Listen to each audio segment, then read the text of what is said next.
Hello friends, মৌস কিচেনে সকল বন্ধুদের স্বাগত জানিয়ে আজকের রেসিপি শুরু করলাম। আজকে আমি তৈরি করে দেখাবো বোয়াল মাছের রসা।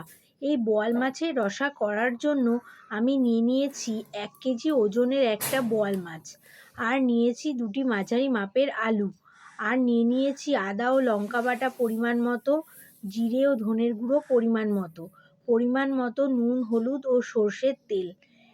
এবার আসছি পদ্ধতিতে। প্রথমে বোয়াল মাছগুলি ভালো করে পরিষ্কার করে ধুয়ে নিয়ে তার মধ্যে পরিমাণ মতো নুন, হলুদ ও সর্ষের তেল দিয়ে মাখিয়ে নিয়ে 15 থেকে 20 মিনিট রেখে দেব। সর্ষের তেল মাখানোর কারণ হলো বোয়াল মাছ ভাজার সময় ফোটে। তেল মেখে নিলে বোয়াল মাছ একটু কম ফুটবে, তাই বোয়াল মাছ ভাজার আগে ম্যারিনেট করে নিলাম। এবার আলুগুলো ছাড়িয়ে লম্বা লম্বা করে কেটে ধুয়ে নেব। আদা ও লঙ্কা বেটে রেখে দেব।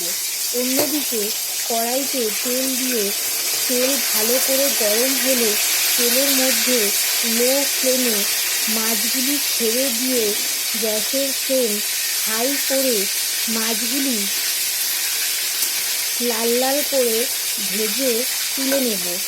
ওই তেলের মধ্যে আগে থেকে কেটে রাখা আলুগুলি দিয়ে নেড়ে নুন হলুদ দিয়ে ভেজে নিয়ে আলুর মধ্যে জিরে, আদা, লঙ্কা ও ধনের গুঁড়ো দিয়ে ভালো করে কষিয়ে নেব। কষানো হয়ে গেলে, অর্থাৎ মশলা থেকে তেল ছাড়লে পরিমাণ মতো জল দিয়ে দেব। ঝোল ফুটে আসলে ও আলু সেদ্ধ হয়ে এলে ভেজে রাখা মাছগুলি ঝোলের মধ্যে ছেড়ে দেব ও মাছ আর ঝোল অল্প কিছুক্ষণ মিডিয়াম আঁচে ফুটিয়ে নামিয়ে নিলেই তৈরি পুরাতন বোয়াল মাছের রসা।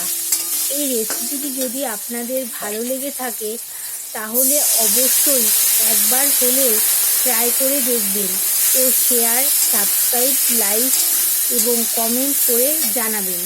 ভালো থাকবেন, সুস্থ থাকবেন। আবারও দেখা হবে নতুন রেসিপির সাথে। নমস্কার বন্ধুরা।